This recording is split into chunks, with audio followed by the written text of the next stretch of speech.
On Veterans Day and Remembrance Day, we invite you to rise and start your day with Mornings in the Lab.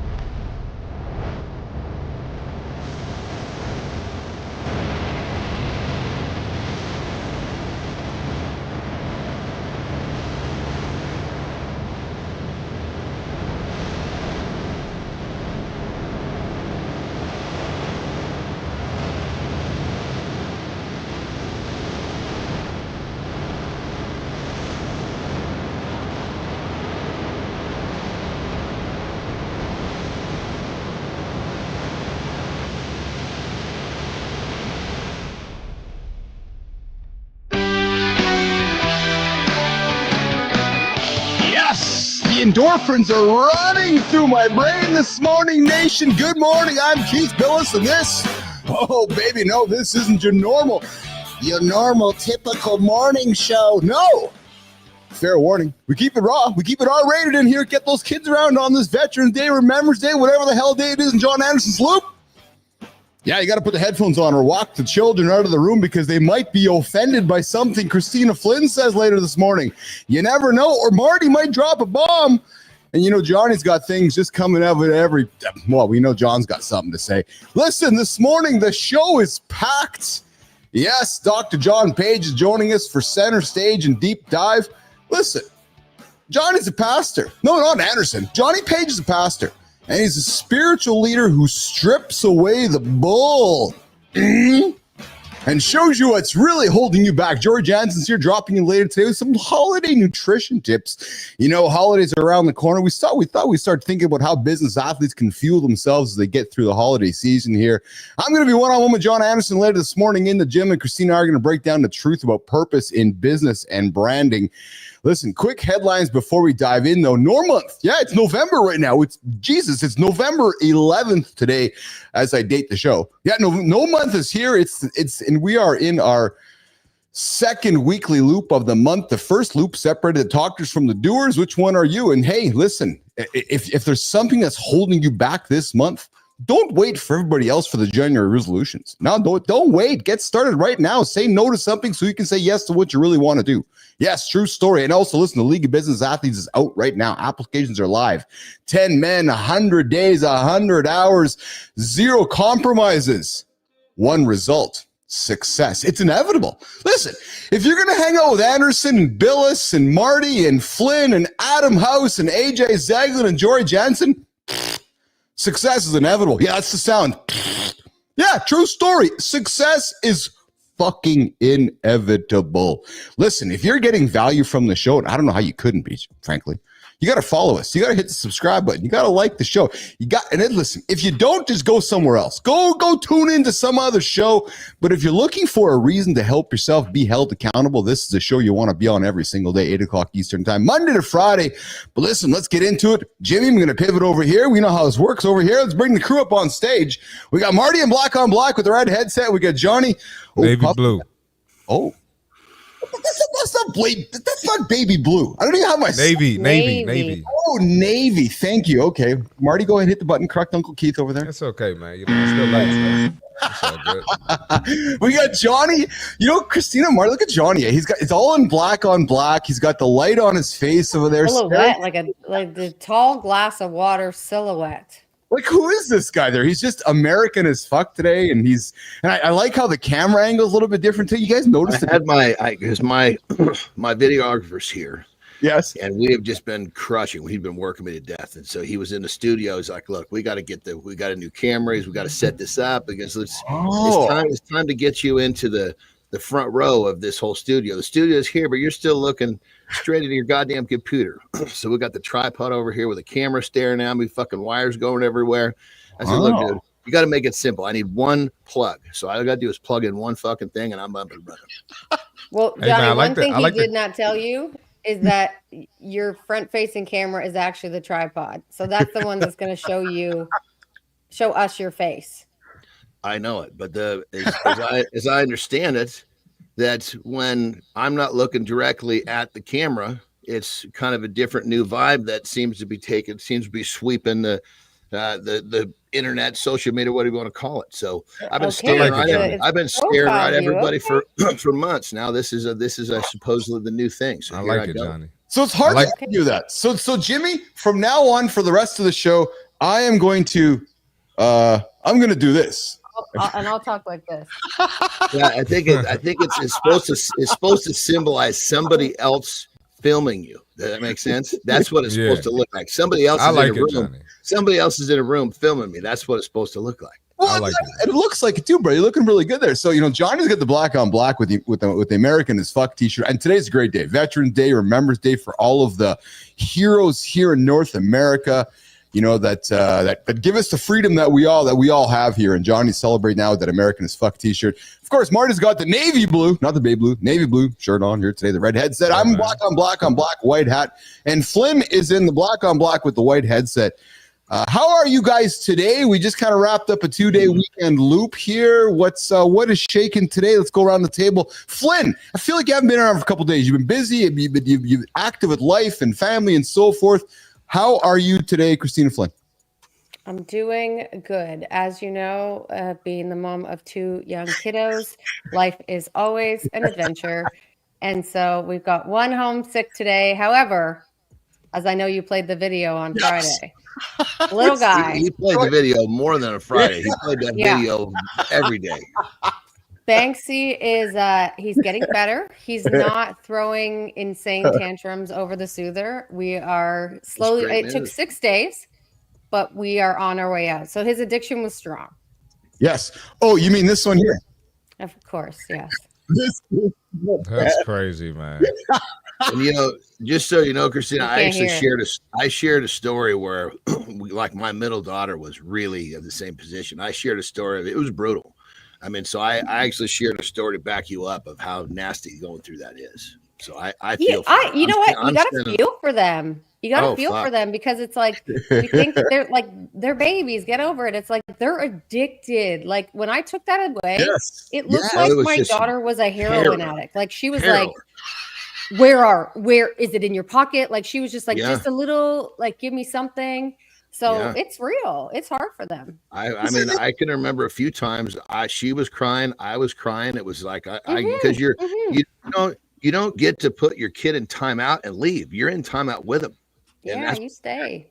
It doesn't work when you just walk away. You got to sit there and you got to go through it with them. So I feel for you. Doesn't it make you wonder why we do it? Why we hook our kids on these addictions? And then it's like, hey, Marty, I'm taking this addiction away from you now, and you got to figure it out. Oh, by the way, you're 5. Make our lives easier, and then when it becomes inconvenient for us, because like his teeth were starting to push out, he's going into preschool, then we take it away. So it's all about our own selfish needs. It's true. Isn't that true? Yeah, that's so true. And now that the iPad has come into play, we don't mess around with the iPad in this house. I'm so not happy yet. to hear not that. yet. It will happen. And I think Keith has made me aware of this. He had a great point. He said we always talk about these devices as consumption devices, but they are also creation devices. And there's a lot of things you can do artistically on an iPad that you don't really think about. But yes, 5 and 2, we have not ventured into the iPad yet. Trying to keep it as minimal as possible. Now. And that you said so powerful, because what is the device? Is it a soother or is it a creating device? That's such a great way for. I don't think people need to hear that. That was really powerful shit. That's Keith. All Keith. Well, I talk about it all the time. It's funny because Lauren and I were sitting yesterday having coffee, and we got the old pop up on the Apple device yesterday from Brooklyn, wanted to download an Illustrator, like a creation, like a drawing thing. I'm like, I could not approve it quick enough. Yeah. Because I said to Lauren, I said, the parents that are saying no to their kids right now because they don't want them to be on the iPad, we're setting Brooklyn up ahead of those kids because we're encouraging her to create. Yeah. Right. So nation, think of the iPad as a paper tablet for your kids to be drawing on. Right. So anyways, Marty, I know Dad was in town. Marty, how was your weekend, brother, with Dad and hanging out with the family? And how was your weekend, pal? It was good. I wanted to add something to that real quick before I answer. I had this client and he didn't let his kids watch TV. And they took a trip to Disneyland, and he was like, "My kids don't watch TV, so they don't know any of these characters." Wow. So it's like they're looking forward to it, but they don't know like how exciting it is as a kid because So, but his kids are going to be super smart though. So that's pretty cool. That's cool. Yeah, that's really. Cool. Yeah, I had a good weekend. Dad was in town with my little sister and stepmom, so that was cool. That's they awesome. They honored his championship team at Georgetown. Yeah. So he got to walk on the court at halftime. So that was pretty cool. Yeah, I went. Yeah, that was pretty cool. So yeah, the apple doesn't fall too far from the tree for Marty. I think they're Flynn. Well, I didn't win the national championship and make history, but there you go. Yeah. There you go. Yeah. There you go. Johnny, how about you, brother? I know you've been actively creating content all weekend. You said your videographer's in town. How are you? Oh, John, I like the content. I like the content. The store stuff, that was good. I like that. Right on. We need more of it. That was some of it right there. Yeah. Well, that was so. I'm tired because he pushes me. You know, he's in town. He's like, look, we're going. You know, I mean, I finish as soon as I finish with this. He's outside the door waiting. As soon as I open the door, I'm gonna have a camera in my face. Rock and roll. That's it. But along with that, we had an interesting little twist. So we're out to dinner. You know, obviously live hard, play hard. So we're out to dinner with some friends and literally get back in the car coming home. And Harry gets her phone and she's got a message from her best friend that unfortunately her best friend's daughter passed away. Oh my God. Yeah, for us, man, it just fucking hits home because we have daughters ourselves. Yes. And I'm sorry. She was really she was the age of our oldest. You know, they played together when they were young. So it was really tough to stomach. And so Terry actually is, you know, she's en route right now. She's with her best friend and they're actually going up to Seattle where she was. Unfortunately, she was an alcoholic. So, you know, she had herself in kind of a tough spot. But anyway, Terry's now, you know, doing what best friends do, supporting her friend so they can go into the apartment where she died and gather the things that she needs to get home. So it was an emotional weekend for sure. It's still going. They're not quite there. They're actually they should be there later today. I'm sorry to hear that, John, for you and your family. Yeah, but you know, the silver lining in the whole thing is I know you always find it. It just makes you realize that, you know, you can't overlook the smallest moments in life because it's so volatile, you know, and it just makes me think, man, number one, makes me so grateful for my girls and the fact that they're okay.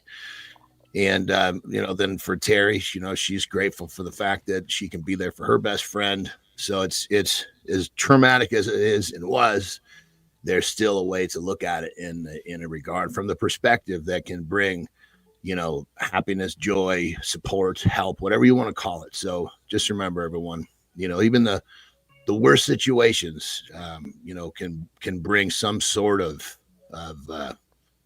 and so I hate to use the word happiness, but to a weird way, you know, every situation has the ability to bring some sort of a new dimension to your life. Yeah. I'll tell you, Tina, I'll tell you, Marty, since I've met John here, he certainly has he's encouraged me to look at life differently. Right. And I knew, John, you were going to take us down this path, which I really appreciate. You take the time to create the awareness, to provide the empathy, but then in your own way, you also you give us the opportunity to recognize that life is precious and that find a way to turn this tragedy, this difficult time, into a continuum, into perhaps a loop that you talk about, right? Because this young lady who's passed, while we don't want to lose sight of that, for her family and for you and Terry and your family, it's finding a way to continue, and it's finding a way to take that and turn it into something instead of nothing, right? And I gotta tell you, man, I really appreciate that you've taught me since I've met you. I really do.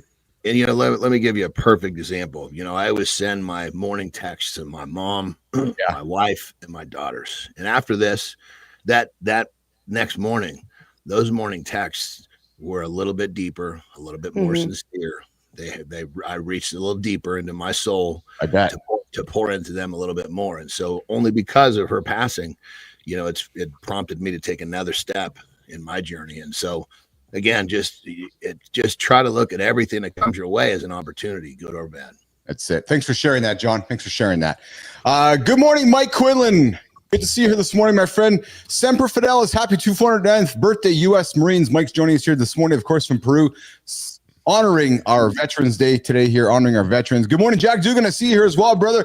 Good to see you. I know Kristina and you've been chatting as well, and Nation Marty. We got Dugan here joining us every single morning. You know what he's doing? He's crushing his goals every single day. He's using this show as his accountability. Guys, his free accountability partner doesn't cost him nothing. You know what all he has to do, guys? Like, fuck. You know what's crazy? Everybody's looking for this magic. All right, what's the magic? What's the potion? Jack discovers this show. And then you know what he does, guys? He wakes up. Yeah. He just wakes up every single day. And he gets up with us. And then he just starts his day. And it's incredible how magic happens when you show up every single day. So, Jack, good to have you here this morning. Every single day with us here on Mornings in the Lab with Keith and Friends. All right. So, listen, let's get to the accountability check-in. We have somebody hanging out with us in the green room. Dr. John Page is ready to rock and roll here. So, Jimmy, let's do this, man. Let's get this sound going here. Yeah. Oh, yeah. So, do we do glasses or no glasses today? Let's do glasses. Yeah, let's do glasses. All right, listen. Your next 24 hours, they're already decided. Yeah, true, they're going to happen. You don't even fucking know it. They're happening. They are happening whether you like it or not. But those 24 hours that are already decided, they're not by your goals. They're by your habits. Let's take a few moments to change that. Here's the truth. Every morning, you make a choice.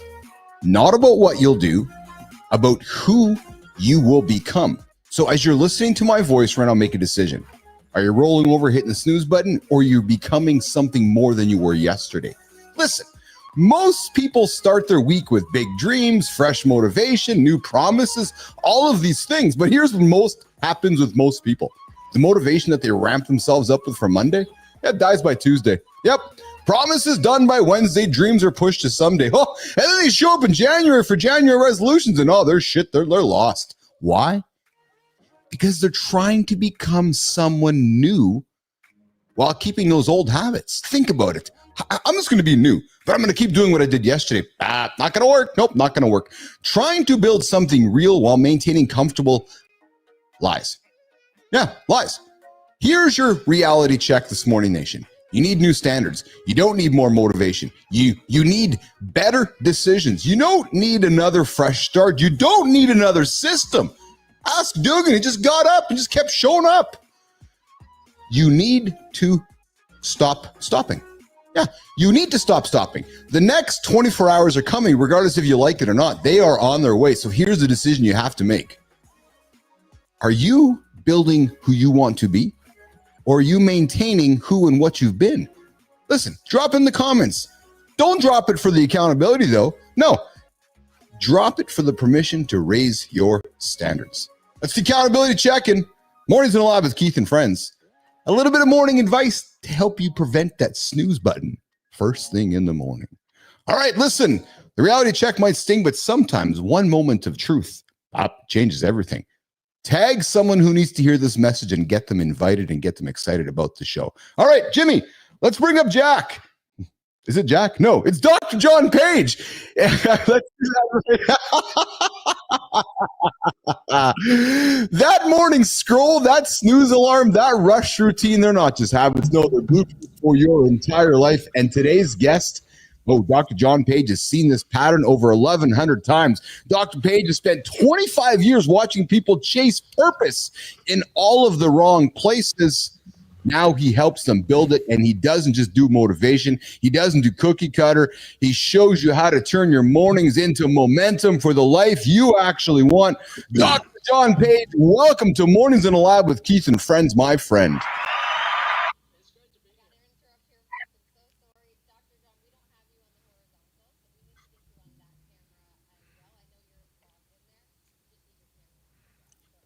Awesome. Thanks, Kristina. So we got Dr. John figuring that out here in a quick second. There he is over there. Get him on the horse.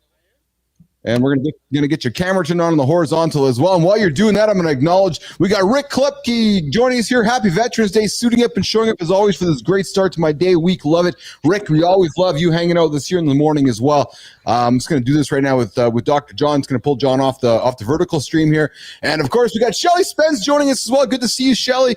We got Archibald Z joining us somewhere. Marty, I'm not sure where Archibald's joining us from. And who else we got here in the comments here? We got Sketchawan from the Philippines. Yeah, good to see you here, Sketchawan. Arculus, good to see you here as well. Listen, if you're flipping into the show right now, this is live. Yeah, I'm talking to you live right now. So drop us a comment in the feeds and let us know what you have to say. And if you're lucky, you might get a word out of Marty's mouth here this morning. Here, so we've got Dr. John working on the horizontal page as well. Hey Keith, I just got to jump in and say, brother, your segment was great this morning, brother. That was really good. Yeah, really good. I love I don't feel like standards. We talk about standards enough, because when it comes down to it, people talk about goals, right?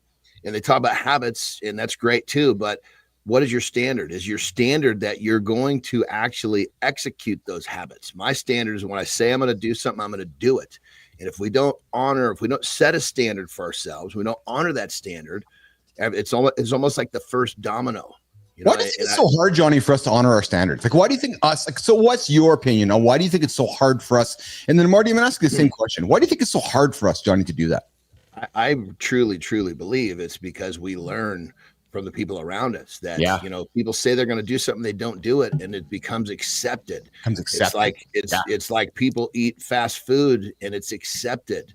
And just because other people do it, unfortunately, people tend to be a little sheepish. They get in line. If everybody else is in line, a lot of times there was a study where a line was formed really quick in a busy place, and a bunch of people got in that line, like a shitload of people got in that line. They had no idea what the line was for. They just got in line because everybody else was forming the line quickly. Yes. Yeah. Well, you know what's crazy to hear you say that too, Johnny, is looking at, and we're going to talk to Jory Jansen this morning about good foods to eat. But you know what's crazy is, and Marty, I was thinking about you when I saw this article, but I found a big story that I wanted to laugh with you guys about this morning. So listen to this. 52 Veteran Day food deals. Listen. Applebee's, Buffalo Wild Wings, California Pizza Kitchen, Carabao's Grill, Cheddar's Scratch Kitchen, Chili's, Chi-Chi's Pizza, Cracker Barrel, Dave & Buster's, Denny's, Dunkin', Fazoli's. My point is, we're trying to get humans to think differently, yet every single mofo crazy ass restaurant have this big article about all the free food and big back building activities that they're giving nation to put onto their body. See Marty Fit and John Andersen. I guarantee Marty deals with this too. Yeah. We get clients moving in the right direction, and the people that are taking them off track are the ones in their circle. It's the friends and the family. They're going out there. Like I just had a client was like, my wife's and my in-laws, they're just always giving me shit when we go out to dinner. I say, okay, well, what are you ordering? Are you not ordering? And he goes, no. He goes, I'm just ordering healthy. I'm ordering chicken, and I'm ordering broccoli, and I'm ordering rice. And they're wondering why I'm not getting pizza and a hamburger. I said, listen, you just have to stick to your guns, because as soon as they see that you're actually honoring your word to yourself, they'll honor your word too. But I think that goes right back to what we're saying, is that we learn it's okay to just follow the lead, and the lead tends to do the easy shit. And that emphasizes all the food deals that you just described. Well, it's funny, Johnny and Marty, because I didn't see a big article talking about going to Whole Foods or to your local farmer's market where you can buy whatever, beets and cabbage and everything 50% off, right? So nobody's encouraging Marty to go to the farmer's market just up the road in Maryland, right, for vegetables 50% off. Instead, they're going, hey, Marty, come to Chili's for 75% off. Yeah. And I was going to add too, like you can, I'm going to try to sound nice here. All right. Hold on, Johnny, hold on. I'm going to try to sound nice here. Flaring up here. You can live under your standard and still be accepted and still live a comfortable life. Yes. So, so John's client, if he goes to, Applebee's with his family and he wants to not follow the meal plan, his family's going to tell him, oh, it's okay. Yep. You don't have to follow John Andersen. You don't have to listen to John Andersen. It's only one day. How bad is it going to be? So people are just going to accept it. So you can build the big back and nothing will happen. Yeah. Because it just happens. It's going to accumulate along the way. And that's why, again, I found this article and it just shines a light on. And listen, I'm not perfect. And listen, nation, if you're making the decision today that you're regretful of, I want to also invite you to do this. And because this is what we also stand for in the lab. It's okay to begin again tomorrow. It's okay to begin again later today. So if you find yourself making a decision you're not happy with, don't beat yourself up on it. I've done it enough. So is Johnny. So is Marty. The permission is, fuck, I made a mistake with my decision right now. Start again. Let it roll off your back and don't carry that shit forward. Right? Just because you made one mistake doesn't you got to make 5 more. Yeah, well, that's where people mess up. They make one mistake and it's like, oh, well, I might as well just go all in and continue to mess up every day. Off the edge of the cliff they go, like, why'd you think that was a good idea? I've been there. I mean, I know myself. Like my daughters are always like, come on, Dad. It's become like a game when they were, come on, Dad, just have one bite. And I'm like, kiddo, okay. I'll say, listen, if you want me to eat the rest of your shit, give me that bite, because if I eat that bite, I'm gonna eat the rest of yours. I'm gonna eat the rest of whatever's in the house, and I'll probably grab the keys and go to 7-Eleven and eat the rest of theirs. So do you really want me to take a bite? And I know if I take that bite, I'm sliding off the edge. So I just don't get close to the edge. Yeah, that's discipline, and the thing is, so here's the thing too, right? and I'll be honest, I'm gonna get up. So I'll just be frank with Nation here. So I went up with the family last night, had some family dinner, and ate rich food. Just gonna put it out there. Had some rich food, and boys, I'm gonna tell you right now, man, my gut today is paying for it. And Johnny, you know exactly what I had. Johnny, I could use a bidet in my house right now. Is all I'm saying. I could use a Marty. I don't need to hear what you have to say. I'm just telling you, I could use a bidet today because we don't need anybody else on the bidet train on this show. We got John. That's enough. Brother, listen, we don't need any more people on the bidet train. All I can say is this: once you try it, once you can't, you'll be forever changed. You can't unring that bell. There's something. It's like, how's this? If you pick up a dog turd with your hands, God forbid, are you just going to use a piece of paper to wipe it off? No, you're going to use some water to clean that thing. What is different with your bunghole? Give the cutter some respect. Clean it with some water. You're just wiping on that thing with a tissue and then you're done? No, that's nasty as hell. So we got Dr. John Page joining us here. Here's what we're going to do, Jimmy. I'm going to throw the question we like to throw every single guest when we start this segment with the guests is how do they start their morning routine? And then, John, we're going to step off for a quick second. Marty's going to do a fit tip. We're going to come back and continue the conversation. So Dr. John Page joins us here today. We got the tech all sorted out and really excited to have Dr. John here today. Dr. John Page, every single guest we ask this one question, most important question. Brother, how do you start your morning routine? What is your morning routine? And if you have no morning routine, we'd love to hear that too. But Paige, how do you start your day, brother? What time do you start your day? What time do you get up? And what's the first few things you do every single day? I start about 4 a.m. Yes. And I feel like I should be like this so I could be like John, get a camera action going. I feel like I'm like less, like I'm at only 80% if I don't, have this cool camera angle. But I real quick, brother, I got to tell you, yesterday when this whole thing was getting set up, I told his name's Ben, really cool cat, become a good friend of mine now. I said, listen, give me back my fax machine, give me back my straightforward camera angle. This is like shit this is way beyond me here. I got cords going everywhere. I want my fax machine. I want my straight ahead camera. So I'm struggling right now, just so you know. It's not as easy as it looks.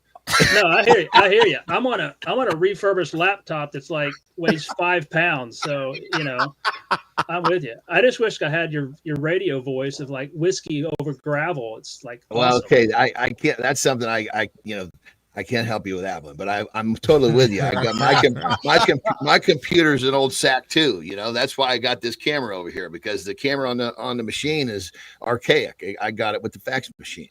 Oh man, well, I'm learning from you already. To answer your question, Keith, your question, I start about 4 a.m. because that's when my body says wake the hell up. So that's what I do. Oh baby! Before I get out of bed, I go through 3 phrases. It's better than coffee because coffee lasts. It smells great. Gives you a good buzz, and then you piss it out about an hour later. So it doesn't work great. I start my day with 3 phrases. I let go of, or I release. I'm grateful for, and I will focus on. And I put body motions with it because when I get my body and my mind and my spirit all aligned, this is before I get out of bed, then it aligns the whole rest of the day. Because as I go through the day, and I'm faced with something negative coming in or a challenge or a struggle or just something that ticks me off, I can be reminded because my body already did this. My mouth spoke it. My ears heard it. My body was involved. My mind heard it. All that is a reminder to say, don't get off track. Because in the morning, I release. It's like a chain link, right? If you hold on to stuff from yesterday, it's going to chain link you to it, and you'll carry it with it like a burden into this day. Good. So in the morning, I just say, I release from yesterday. I release my frustration with a credit card payment that didn't go well, whatever it is. 1, 2, maybe 3 things. It's not a laundry list. Just a couple of things. I release. And then when my hands are free, I'm open now, right? Because I've released all the crap from yesterday. I'm grateful for, and I bring it to me. Yes. I'm grateful for this. I'm grateful for a job that gives me freedom and autonomy. I'm grateful for my daughters and my wife, whatever it may be. I'm grateful, John, to your point. I'm sorry to hear about the loss you're experiencing with friends of the family. That stuff happens. And your family is responding in kindness and compassion to that other family.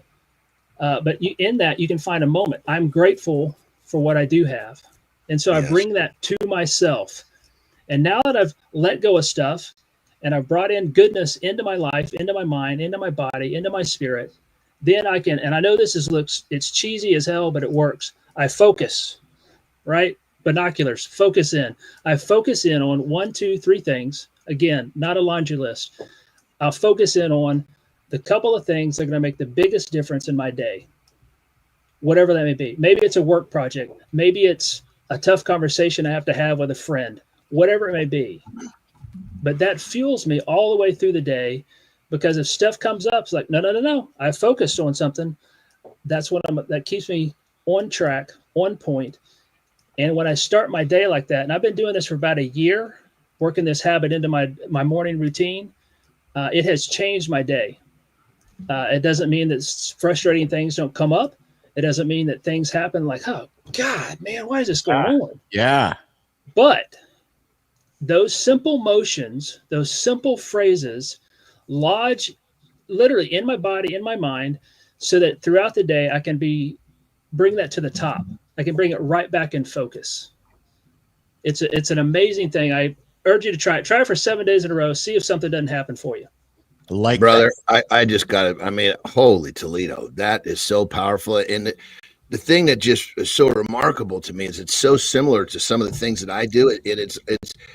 It's like, I'm so grateful that you are here today, because I'm going through a tough one, and to hear someone using, just basically explaining how something like that works for them, it just makes me feel like I'm doing the right thing. And in today's one of those days, I've been looking for a signal. I'm looking for the universe to tell me, yes, you're pointed the right direction. Keep going. And it's 5:35 in the morning, and I just got my signal. So, brother, thank you. You're welcome. You're welcome. And that's the key point of these negative things that happen, right? I mean, your weekend was hell. I mean, I was just listening to y'all for 10 minutes. I'm like, holy cow, John he's having a hell of a weekend all the way into Monday. This is a tough deal. And what I've found is working with all these people is we expect these negative things. They're not supposed to happen to us because we've created this world where everything's supposed to go our way. But the thing is, negative stuff, adverse challenges, they're supposed to happen. We live in a really crazy, messed up world, right? And so the key that you're doing, John, that I saw, and I want to applaud you for this, and it works for everyone, is you found meaning in it. And you find meaning in it when you connect with something that's big with you, the universe, right? The universe is showing you this has happened. What are you going to do? Not about it. What are you going to do with it? It's for you. It's not happening to you. Yeah. It's happening for you. It doesn't diminish the grief and the mourning that family's going through. Not at all. Not at all. Or that you're experiencing. But what you're doing is you're pulling meaning from it. Instead of curling up into a ball and going, oh, God, this sucks, and God's against me, and all the other negative stuff that will swirl around into a whirlpool, you're finding meaning in it. You did that with the text to your family, right? You're pulling meaning from this negative circumstance, and that connects you to something bigger, to the universe, God, higher power, whatever you want to call it. But when you connect with something that's outside of you, you have made the greatest connection, because it gives you into a new moment. It puts you into a new energy that wasn't there before.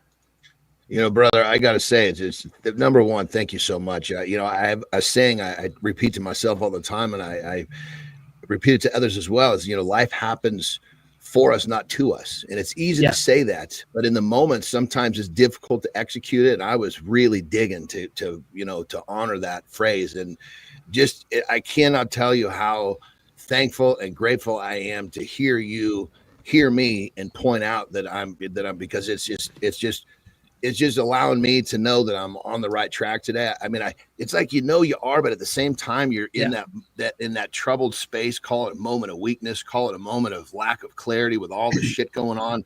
To hear you come in and say that, it was that button, that last button that needed to be pushed in my mind that says, yes, keep going. So thank you. Yeah, no, you're welcome. You're very welcome. You're hanging out with Keith Bilous, See Marty Fit, John Andersen, and our guest, Dr. John Page, here in the center stage segment. And listen, we are going to continue our conversation with Dr. John Page here. But before we do that, we're going to listen. If you're starting your day today, you've had a tough weekend, one of the best ways to get that mind free is to do it with a walk. And coming up right now, we got See Marty Fit. It's going to take us some things to think about as you're going for 3 tips to maximize your walk with See Marty Fit. And then we're going to come back for a few more minutes with Dr. John Page. And then I can tell already, guys, he's going to come back again for more nuggets. Dr. John Page. Marty, you're up, brother. All right, let's rock. Let's get it. All right, we got the fitness tip for today. Like Keith said, we're going to talk about walks. So most people waste their walks. So in the next 90 seconds, learn how to turn your daily steps into powerful fitness multiplier. All right. 3 science-backed tweaks that change everything. Now, set a step goal. All right. You got to have a goal with it.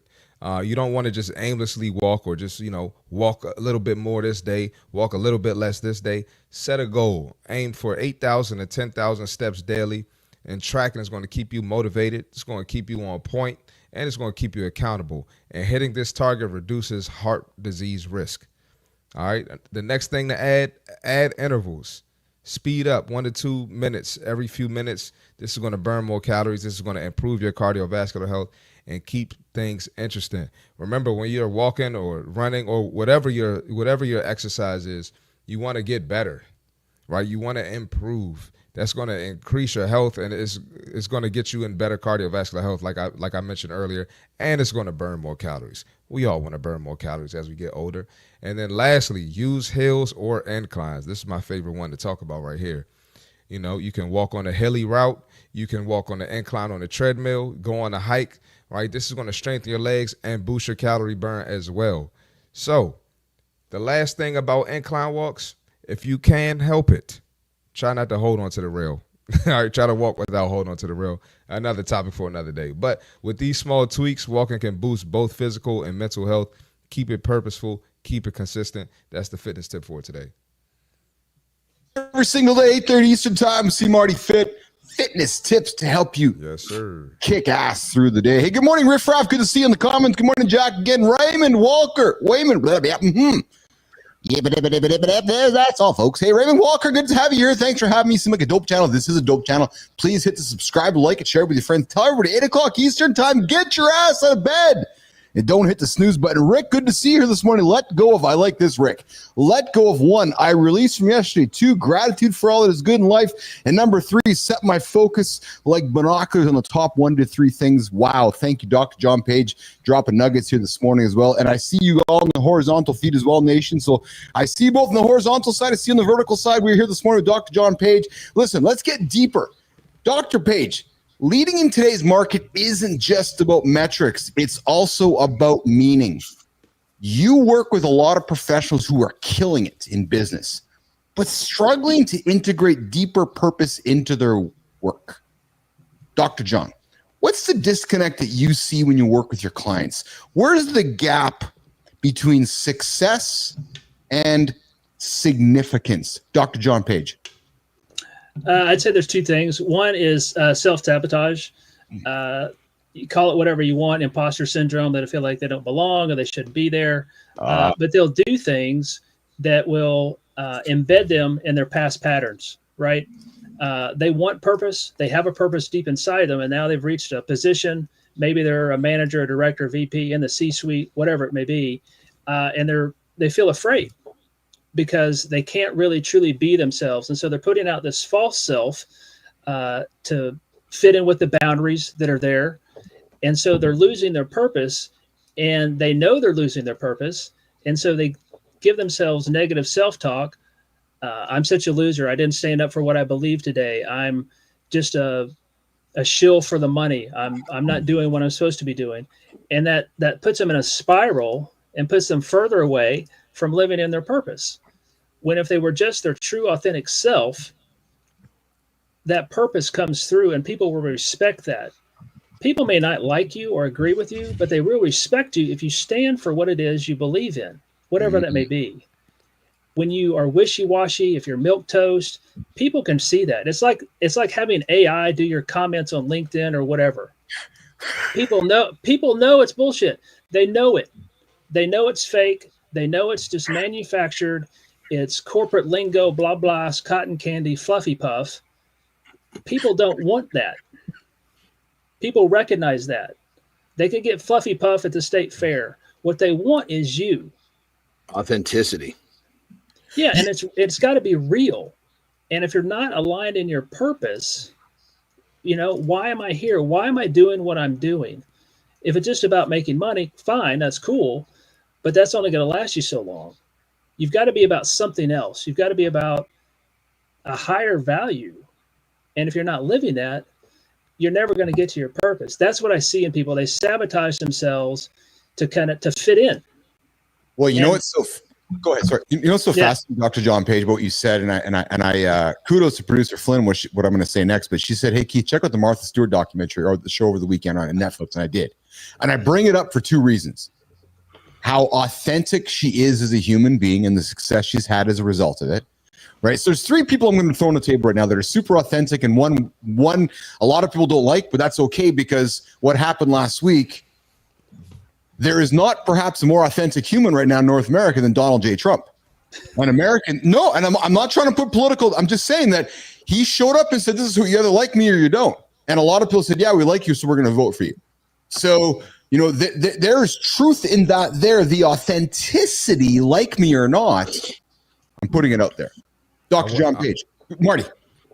I was just going to add quickly, and when you are authentic, I mean, this applies to everybody, but it applies to Trump too. Even if people, say crazy things about you, it's going to make those who liked your authenticity like you even more, no matter what. I don't know why that is, but it made people love him more anytime something came out about him, But it's true, and I don't want to offer color on whether it's right or wrong. I purely want to stand what Dr. John Page said, which is, a lot of people struggle with imposter syndrome. Well, Martha Stewart, Snoop Dogg, and Donald J. Trump do not struggle with imposter syndrome. Not one of three. They don't. They're like, here's who I am. Here's what I'm all about. You either like me or you don't. If you don't like me, then it's okay. You can go over there. And Dr. John Page's power in that, isn't there? Oh, absolutely. I mean, look at what's happening with Snoop Dogg. I mean, he was the mascot of the Olympics. Yes. I mean, these are world-class, best athletes in the world. And what everybody remembers is Snoop Dogg everywhere. Yes. Right? Because he was authentically Snoop. Yes. He wasn't being anything else. He wasn't fitting into NBC's Olympic, you got to be a broadcaster in this way. Yep. He dressed how he dressed. He said what he said. He did what he did. He went and did whatever he wanted. People like that. And they gave him that job because they knew he would be Snoop. But that sets the tone, though. And again, I just don't want to make this political. I just simply want to set the stage that just continues to set the tone for authenticity. If you're going to watch the Olympics for 2 weeks and watch Martha Stewart and Snoop Dogg be absolutely real, well, then how are you not going to vote for some person who's real? I'm just sorry, because you're being conditioned to do that. Yeah. Like you are. That's just the fact of the matter is, okay, well, if that person's wrong. So however you vote, I don't care. But when you see authentic people show up in front of you, we tend to gravitate towards authenticity, don't we, Dr. John Page? Yeah, absolutely. Because you think about the person who's mattered in your life, outside of your parents, okay, outside of your family, a teacher, a coach, a mentor, a business helper, whatever it was, somebody in your life, probably one, maybe two people, they matter to you because they were who they were, and you saw that, and it mattered to you because what they showed you was you can be who you're supposed to be. You're a man from this background with this knowledge and this stuff. You're a woman with this background and this knowledge, this stuff, whatever it may be.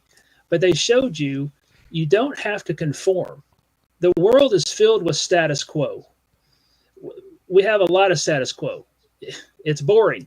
Yes. The people who stand out, the people who matter in our lives, who make an impression, who make impact in our lives, are those who are in some way unabashedly and unapologetically, that's a big word for a Monday morning. Jeez.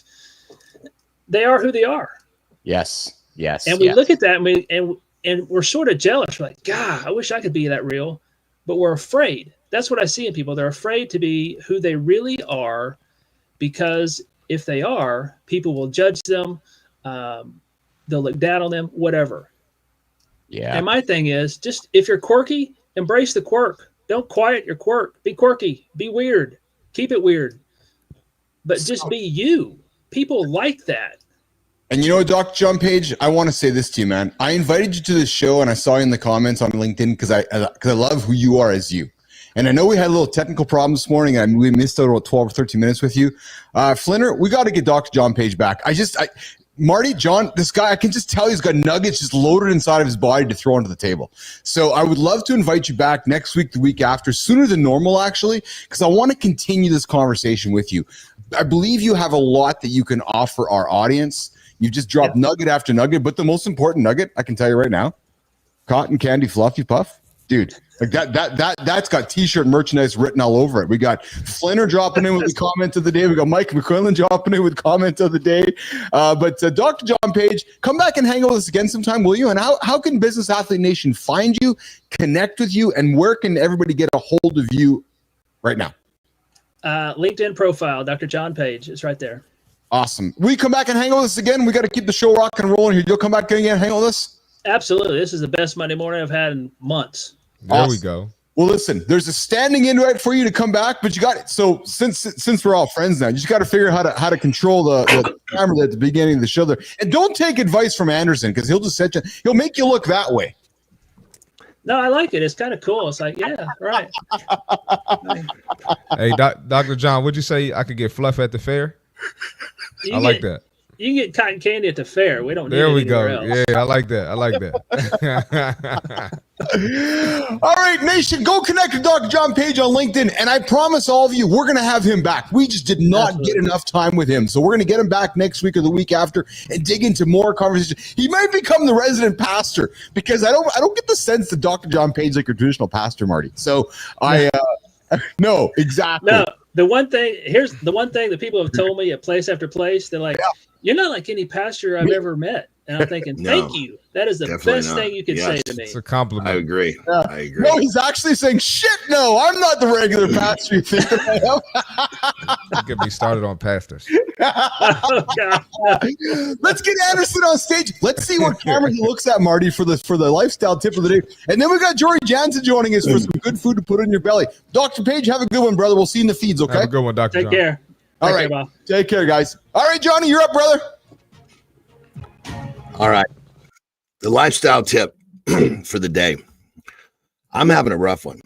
My wife's best friend, daughter, passed away over the weekend, and we're dealing with it. And this morning came, I've been fighting off tears. I did not want to get up. I did not want to show up.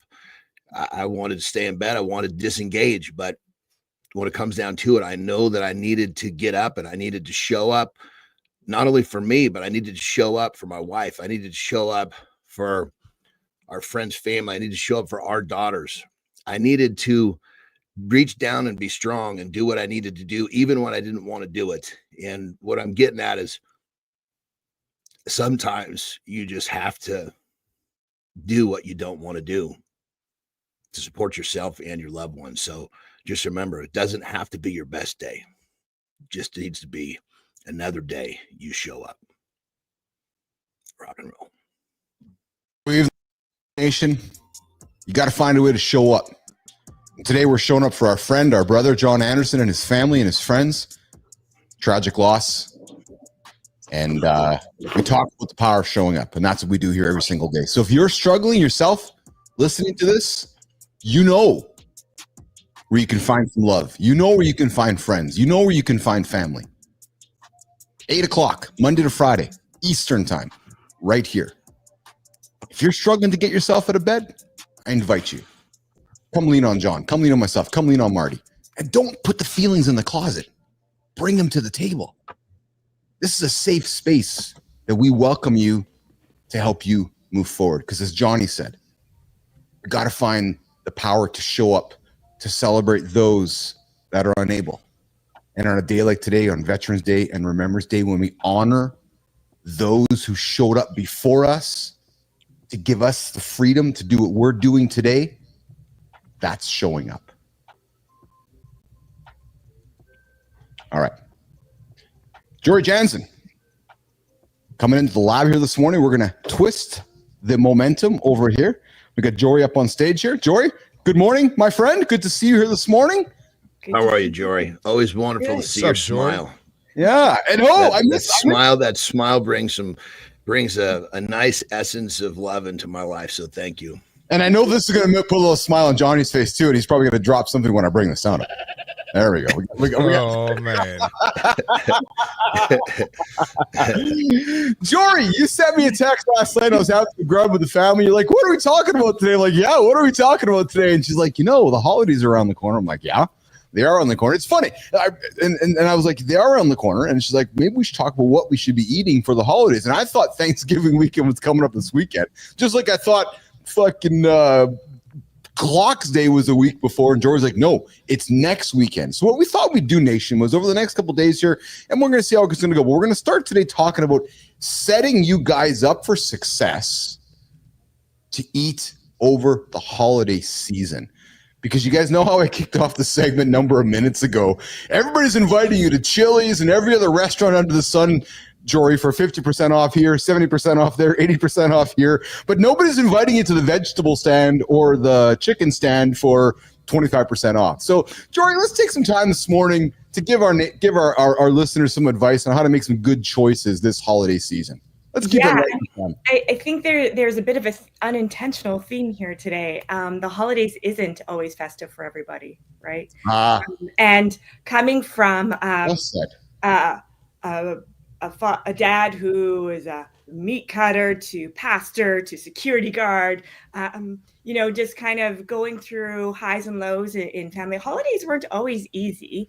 I remember for one Christmas, we were told us 4 kids weren't going to be having Christmas presents. And the miracle was I got a new gym bag under the tree. And that was the best gift. And I remember that Christmas the most, right? So this season isn't necessarily the season for happiness for everyone, but finding the joy. And when it comes to nutrition, and I say this all the time, I was chatting with some figure skaters over the weekend, and I always say, and I believe it, nutrition isn't everything, but it plays a role in everything. And so it's more of picking your battles over the holiday season. Everyone's scared of the 5 to 10 pound weight gain that happens over the holidays, because in the US it's Thanksgiving and immediately then if you celebrate Christmas or any other festival over that time frame. It's really only the evidence shows it's 1 to 2 pounds over that time that we increase. The challenge is that those 1 to 2 pounds don't necessarily come off. So over the years, right, that's what matters. And so it's like figuring out what are a few things that you can do. And a couple of simple things is a lot of times it's buffet style, right? Yes. When you go to homes, it's fill your plate. And I always say this to my high performance athletes when they go to, when they're playing at the games, at the Olympics, it's like crazy buffet style. It's like eyes wide open. And it's like, you know what? You have a bit of time. Scan the room first. It's not avoiding, it's find what do you really want and make sure you get that versus filling your plate. And then you get to what you really wanted in that room. So now your plate isn't just filled, it's layered. Yes. Right? Yes. And so it's just making some wiser decisions. How many meals are you eating out? What are you doing in between? Are you still hitting the gym? Are you going for that walk after the meal to bring the blood sugars down, to bring mental clarity? Are you giving yourself that 10 to 15 minutes before you go for the seconds or thirds to be like, am I hungry or am I just enjoying the moment? So just figuring out a few things that you might want to focus on. Are you really hungry, or are you dehydrated? Those sort of things. How about those that don't eat all day, Jory? Yeah. Right. And I got to be honest, there's some Christmases I'm that dude at my mom's because I'm like, my mom's going to sorry, Marty, just admitting it, man. I just know I'm going to mom's and she's like, I'm making this one meal I make only once a year. I'm like, all right, I'm not going to eat all day so I can go crush it. So Marty. The moms make you feel bad for not eating it, right? Do you not like my cooking? Right. So how do we deal with that? How do we tell our men to go politely tell mom that I'm not having as many pierogies today, mom? Yeah. Right. Yeah. Right. I think one of the big things is really showing appreciation for what's been done, right? Once you show appreciation, that's what I'm looking for when I've done something. I'm like, just feed me my emotional support right now that you love what I've done, right? And so I think that's the biggest one, is just showing appreciation. Can I back that up real quick, Joy? It's, these situations in these meals are about getting together to share the people and the love that's at the table. It's not loving the food, it's loving the people. The food is just kind of like the icing on the cake. It's not the cake. Yeah. Ooh, I kind of like the food too, though. Yeah, but and the cake. You're a fat kid. There's never enough cake. Well, wait a minute.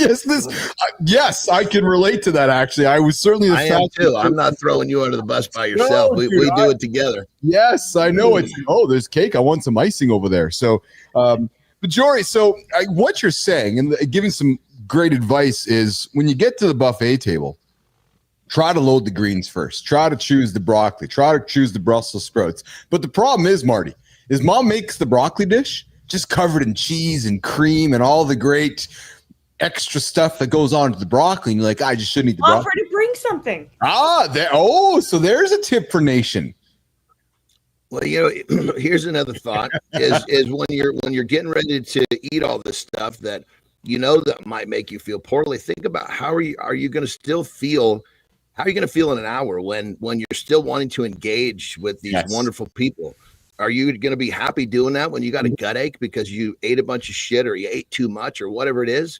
Stay focused on the purpose of the get together. The idea of the get together is not to eat so much that you all feel like shit and you go looking for a couch.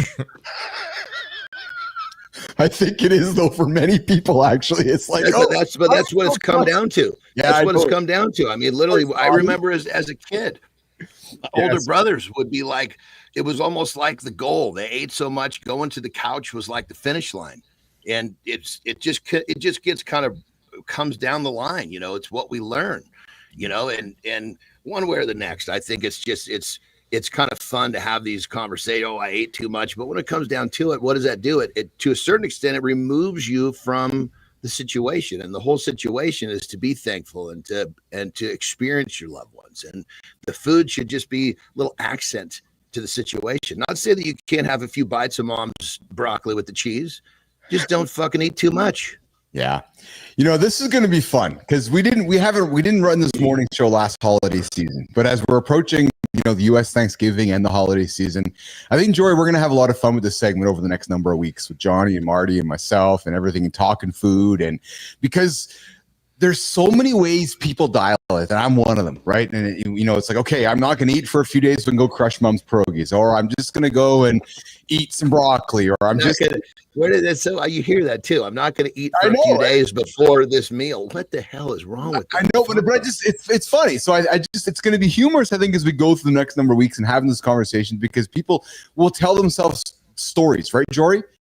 And we all tell ourselves stories on how to get through food over the holiday season. It's incredible. Family gatherings can already be stressful. Yes. Take food out of it, right? So if there's something that you can feel like you're bringing in terms of self-care for yourself, it's not about avoiding, it's just being wise. Yeah.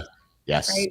Using your past to create wisdom for the future. And how do you want to set yourself up for success for that particular event. And maybe one is like, maybe I'm not going to drink alcohol all night long. Perhaps I'm going to choose between, an alcoholic beverage and, the dessert. And it's not an all or nothing. You can probably have a little bit of both if that works for you. But what can you feel proud of at the end of that event, that you brought a better version of you than you did last season? Yes. All right, the protein break, a fun little conversation this morning, a little shorter than normal with Jory today, just talking some food topics. We're going to keep Jory. We're going to keep her on. Obviously, we got her back on Wednesday and Friday. We're going to keep giving you guys nuggets to help you through the holiday season, help you guys eat good, help you guys hit those nutritional goals. We're going to say goodbye to Marty here. He's got to rock and roll out of here. But Jory, quickly before we go, what do you got plans for today? Today I know is Remembrance Day here in Canada, or Veterans Day there in the U.S. Anything you want to say before we walk out of here today, Jory? It's going to be a good day, a little bit family time, and my husband's in England still, but with my daughter, but also have a little bit of work, which is great. I've got this really cool event I'm working with just to support not like the typical athlete that you think of, but these are like aesthetic performers. Oh, yeah. And so we're going to have a 3-hour retreat we're planning for next Sunday for them. So we're just working on fun. It's going to be fun. Fun. Awesome. We always appreciate you joining us here, Jory. Thank you very much this morning for hanging out with us. And Jory, thank you for always bringing such great information, but such a wonderful energy to the morning for us. Thank you. Absolutely. Thank you. And John, take care. Thank you. All right. See you guys. All right, take care, Jory. All right, Jory. All right, guys. Listen, I know Marty's got to rock and roll. Marty, you go get after it, brother, today. I know you got to get out of here, and you go and kill your day, brother. We'll see you back here tomorrow. And while Marty's walking out of here, we are going to bring in our friend, our producer, the one who loves to mix it up with this sound effect. See y'all tomorrow, man. Marty, we'll see you, brother. Yep. See you, brother. Have a great day, brother. If you haven't checked out Kristina Flynn's LinkedIn profile, I invite you to check out the new profile, the new banner, the new words. She is fucking on fire. And listen, if you're an executive who has a bunch of experience and you're like, yeah, I've done some shit in my life. Yeah, I got some accomplishments in my life. Yeah, I got this experience, but I kind of just don't know how to monetize it. You might want to talk to Flynn. Oh yeah, she's gonna unpack you. She's gonna make you more money tomorrow than you made yesterday. True story. Flynn, let's get after it, girl. Personal brand bite, Kristina Flynn. How do I know? I'm doing it myself. It's fun to teach the things to other people that you have learned yourself. All right. Today's brand bite. Stop searching outward. The answer is within. Here is the hard truth. For years, I was searching for someone, something to save me from the agony that I felt every day. I'd spent thousands on courses, communities, products, hoping to find the answer, to figure it out. I was literally addicted to information, but I was searching in the wrong direction. It wasn't until I worked with a self-worth coach. Her name's Rosie Milsom. She's on LinkedIn. That I learned the answer wasn't out there at all. It wasn't in any of the things I was searching. I didn't need more information. The answer was that it was within me, and it's within you. I went inward and I found a belief that I had carried since I was 4 years old, that I wasn't worthy or valuable just as I am. If I accomplished nothing in this world, I was not worthy and I was not valuable. And that belief had quietly dictated the choices throughout my entire life for decades. It made no sense until it made so much sense. So here's my message for you today. No course, no coach, no cohort, no single piece of information will be your holy grail. You're not going to figure it out. What you're really searching for, it's inside of you. So do yourself a favor, save your money, and start there. Yes, it really is that simple. I have entered my no fucks era, and I promise you, if you take today's brand bite into account, you will be one step closer to entering yours. You got this. Flynn, the personal brand bites every day, top of the hour. Brand advice. Listen, you all have a personal brand. You all have that experience you've accomplished and achieved over the years. Do something with it. Unlock it. Monetize it. It doesn't need to be icky. I know it feels icky, but it doesn't need to be icky. We've proven it. Yeah. Listen, I told you guys there a few minutes ago. Martha Stewart, the original influencer, the original personal brand. Think about that. Right? Oh, gee. I did not know. I did not know. The OG. All right. Hey, you hear the sound. Yes, sirree. It's Morning Loop Reloaded. Keith Bilous, Kristina Flynn, producer Jimmy on the buttons, our good friend Johnny Andersen, and Marty's in the car, in the Jeep, Driving off the Golds. Morning Loop, Mornings Alive, Keith and friends here on this November 11th, Veterans Day, Remembrance Day, the day we honor all of you for giving us all of this, all the freedom you provide. Richie Ingram, Joe Fontana, Mark Boer, Joseph Malone, all my friends in the U.S. military, Paul Riedner, I appreciate you guys. I appreciate all of you. All my friends in the Canadian military, appreciate all of you guys as well, guys and girls. You know, everybody who's helped us get the freedom we want here. All right, I'm going to keep the conversation going here this morning. Yeah. You know, I'm going to... Uncle Keith, what you got? Kristina, I think I'm actually going to do a little bit of a pivot this morning. Oh, you're doing an audible on yourself? I am, yeah, because I want to take some time, and I want to offer some time to my friend, to my brother, Johnny, to continue the dialogue. I think that as humans, sometimes the best way to get through experiences is to talk. And I want to take some time with Johnny right now, and Kristina and yourself, and just talk. Let's talk about the young lady and Johnny, and maybe it's helpful to have a little conversation and how we process and how we move through things. And do we want to take a few moments to talk about this beautiful young lady in your life and what she meant to you and your family and so forth, Johnny? Yeah, I mean, first off, I'm a big connoisseur of talking. I think that for me personally, talking just kind of helps get the emotion out. Yeah. And right now I'm obviously pretty overwhelmed with emotion. So, you know, having a conversation is always helpful for me for sure. You know, and I think that these things cause ripple effects, you know, and they ripple into a whole bunch of people. And, you know, I guess what I'm looking at is, you know,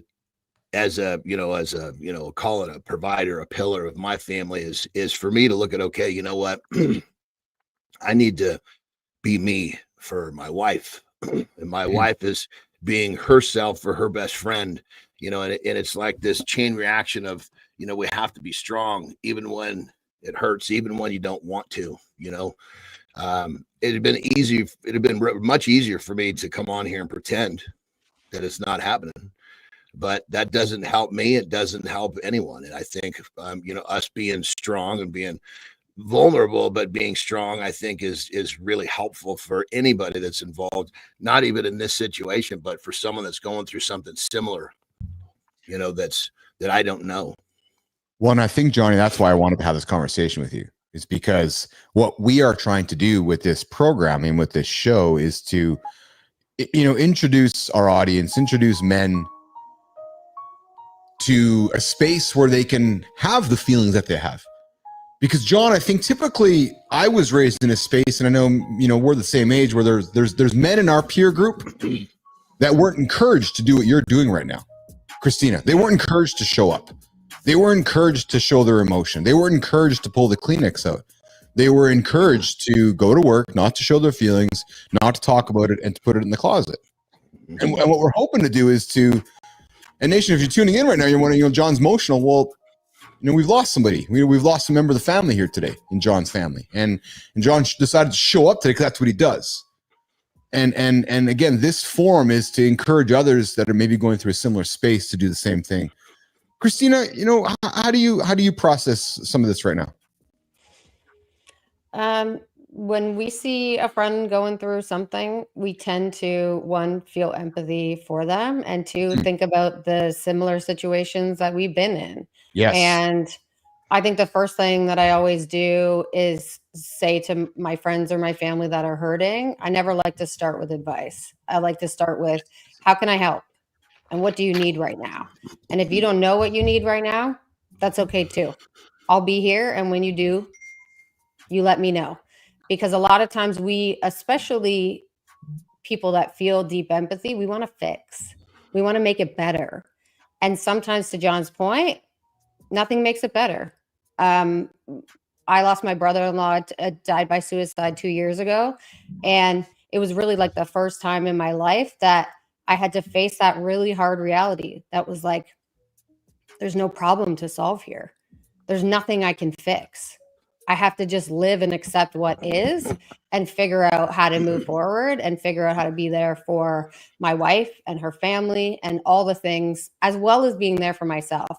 And I didn't do a very good job at that, to be honest, particularly in taking care of myself. So I appreciate the fact, John, that you're one here, because I don't know if I would have shown up, I'll be honest, when all that happened. So I think you're showing us a great example. You're always this like great example and model for us. But you're also showing that you do need to talk about it in one way or another. Our nervous system is at play here. The fight, flight, freeze, and all that is going on in your body, that energy cannot stay there in a healthy way if you don't deal with it. There needs to be a release, and there will be a release, whether you like it or not. Your choice to make is when you're facing a difficult time. Do you want that release to be something that you control, or something that your body controls and it just has to get out? And then it's not going to be positive. I can promise you that much. Well, and Kristina, so John, what I'm appreciating about John is he's teaching us, Kristina, what he teaches us every single day, right? He's responding instead of reacting. John this morning chose to respond. He woke up this morning, responded by showing up and choosing his words. And like you said, the reaction could be very negative, right? And but you made that choice, John Andersen. You know, and one of the things that when I was not wanting to get up, yes, one of the things, and realistically, who I need to be for the most right now is my wife, because she's actually with her best friend, and they're going to the actual place to grab the belongings. And so I just reminded myself, if I wasn't doing what I do, that my wife would, how could she not worry about me? And she's got enough to worry about. Yeah. So I need to do what I do so she can see that I'm okay enough to do what I do, because that gives she can focus on what she's doing. She's not sidetracked with, well, oh my goodness, he didn't get up today. That doesn't happen. So it was my duty to be strong so that I could show her that I'm okay, so that she can realize that she can take all of her love and all of her energy and pour it into her best friend and not have to worry about me. And so for me to do what to suck it up was the best way for me to support her. Yeah. Hey, you're hanging out with Keith, John, Kristina Flynn here, Mornings and Alive with Keith and Friends, the only morning show to help you guys get out of bed, not hit the snooze button, and hit those most audacious goals in your life. We are in the Morning Loop Reloaded segment, the top of the second hour, the unpredictable 50 minutes of your day. We're hanging out with our brother, our friend John, who's had a tragic loss in his family, and we're having the conversation, a safe space. And typically we would pivot to in the gym. We're not going to do that this morning. We're going to keep the conversation going. And Kristina, I can't believe you said what you said, because I had actually an article on my shelf here that I just pulled up. And Nation, there's two people I know that I don't know have more empathy in my life. One's my wife, Lauren, and the other one's Kristina Flynn. And I had to learn how to be empathetic. It's a skill that wasn't come natural to me. But I got something that if you have a friend or a family member or a partner who you're looking to get closer to, I got 3 phrases that I'm going to offer you that are going to bring you closer to somebody who might need you or somebody who might be in need. And Kristina mentioned one of them. I was like, holy fuck, I'm going to pull this one out right now. I'm grateful for the way you. And I can tell right now there's going to be a moment in the coming weeks for Terry. He's going to pause and look at John and say, I'm grateful for the way that you showed up during the loss. I'm grateful for how you were there for me and the family. And these powerful phrases, and Kristina, you offered up here, I'm throwing to you here, where you said, as I brought you on stage a few moments ago, people, when we're going through loss, we don't know what to say. We don't know how to address somebody. We don't know how to bring somebody close to us. When you look at John, he's got tears. I'm like, what do I say to him? What do I say? I'm grateful for the way you is one of them that we're going to offer up to somebody. The next one, and I love you said this one, Kristina. What would be most helpful for you right now? Kristina, you taught me that one, because we don't think about that often, Kristina Flynn. No, and I think oftentimes it comes from the discomfort that we have it's not, we just don't have experience, a lot of us, in this conversation, because we were raised, many of us, in environments where this was not a conversation. And so just like we have to learn, just like you had to learn empathy, Keith, we have to learn how to have these conversations. And we need to first go to, like I said, not trying to fix it. It can't be fixed. And if it could be fixed, it's not our responsibility to fix it. It's our responsibility to look inward, say this person needs me, and then ask them how you can be most helpful. I even like how you can be most helpful versus how can I help? Because how can I help is often responded to as I don't know. And I don't know is a great answer too. But what would be most helpful to you right now? I have had my wife say, just sit here with me. I don't know. Just sit here. And so sit there. I'm very appreciative of this, Kristina, because I'm a solver. Like I immediately just want to. Me too. Trust. Right. And I see John nodding too. We immediately want to solve. Right. So, it takes courage to sit down and again, let's look at our brother, Kristina, and say, what would be most helpful for you right now? And John might just say, just sit with me. Don't try to solve my problems. Don't give me the Kleenex. Don't try to tell me everything's going to be okay. Just sit with me. Well, that was one of the things that, when obviously this happened and, Tara was, she was in shock. She's like, I don't know how I'm supposed to feel. I was like, baby, I don't think you're supposed to know.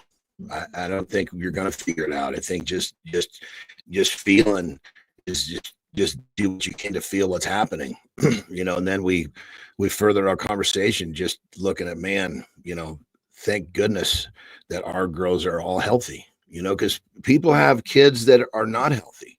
Yes. And, people have kids that pass away. There's tragedy. And in these times, it's like, it just really shows us how lucky we are. And there's so much to be grateful for. When we're having this conversation, it wasn't to take anything away from what was going on and from the tragedy, but it's to have that different perspective, helps gain strength to get through this tough time. So she can, be more of a rock and a pillar for her best friend, who is going through this, I mean, I just can't imagine losing one of my daughters. I mean, it would just be like over the top, and I don't think any of us can, John. I have children, Kristina does, and those that are listening, and that's why I appreciate what you're saying. And I think that's why it's important for us to be in this moment right now.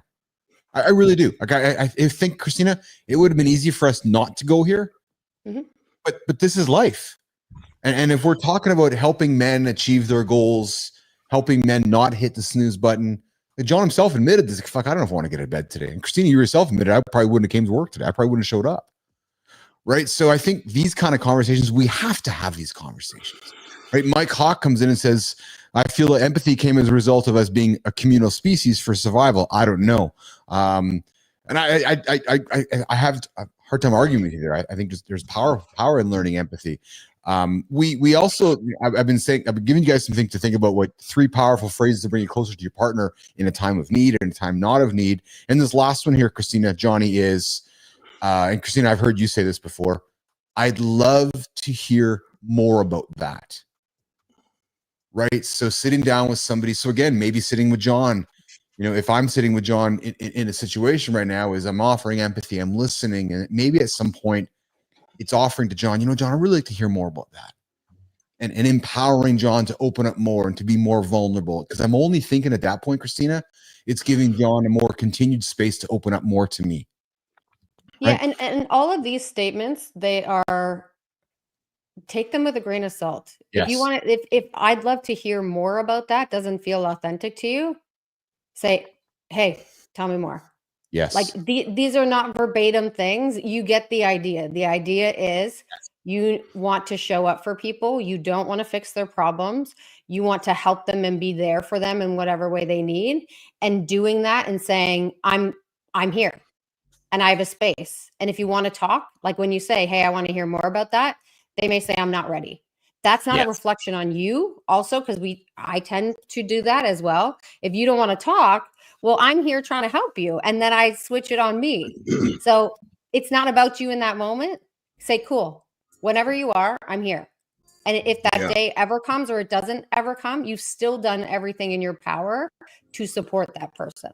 Yes. And, on that level, I mean, for me, like we said a minute, we're all fixers here. And it was really, really difficult for me not to try to fix. I bet. And I basically just kind of came back to, honey, what can I do to support you? She didn't know, I didn't know, but it was just that, hey, I'm here, and, I can't say that she wasn't ready to talk. I just don't think she knew what to talk about. She was in shock. And, I think, just being next to somebody, when they're going through that tough time and being ready to, catch that tear before it hits the ground, so they know that you're there and you're there to support with whatever it is, I think I know for me as a male, not to try to fix was a really, really big challenge. And I really thank my lucky stars that I was able to have the insight not to do what I normally do, which is to try to fix, because that wouldn't have helped her at the moment, at the time when all this was going down. So, is there really a right way to deal with this? It's just, show the person that's going through the difficult time that you're there for whatever they need, and just take it one step at a time. Good morning, Raymond Johnson. I see you there in the comments. Good morning, E-Bagging Nader. I knew Batman was in here. Yes, you got Batman right over here looking at you, brother. Good to have you here. We're talking with myself, John Andersen, and Kristina Flynn. We're talking about dealing with loss. We're talking about dealing with tough times. We're talking about rolling over and showing up even when times are most difficult. What we're most importantly talking about, we're talking about our feelings in a safe space with our friend, John Andersen. John, did you get on with your day today, brother? What are you going to take through your day today, pal? Well, I think today's that day where, I'm going to keep showing up, meaning that I understand it may not be my best day, but making sure that I can, again, I just keep falling back on the fact that my wife is really going through the tough day today, because she's right in it. She's going to be in ground zero. And the best thing that I can do is to make sure that I continue to do what I do, so she doesn't have to worry about me. And because right now she's with her friend and they're going through the tough time. And the last thing that my wife needs to do is worry about me not being okay. So by me showing up and me doing the best that I can and doing what I do lets her know that, hey, I can focus on my best friend and what she's going through. And, if I didn't get out of bed today, let's just say, she would be like, holy shit, what's wrong with him? That would have been big time selfish on my part. So then, John, Marty, Kristina, go ahead. No, I was just going to say, so you say all that, and I love that. And I also know that you always say you need to deal with your own emotions too. So how do you do both those things? How do you do what you're describing, which is like just push through and make time and space for your own grief and what you need to do for yourself? Well, I think today I'm not really focused. What I'm focused on is being the rock for her. When she gets a little deeper through this, and she's, again, this is the tough day right today. And so right now I'm not worried about me. I'm worried about me continue to move forward, so she knows that I'm okay, and that's today. Take it. Thanks, Johnny. John Andersen, I love you, brother. I really do. And I appreciate you being here today. One last question for you, pal, before I'd like you to get on with your day and continue, getting after yourself and taking care of yourself. But I have to ask this, because again, there's guys starting their day and they don't know how to start their day. Did you still get up today and do your regular routine? Did you get on the rebounder, drink your water? You crushed it all, didn't you?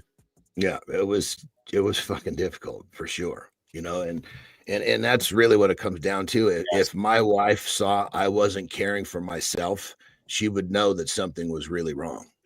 And so today, I always do it for myself, but today I was doing it more for her, no question about it, because I knew that if I didn't, that it would put an alarm off in her mind, and she's got enough alarms going off without having to worry about me.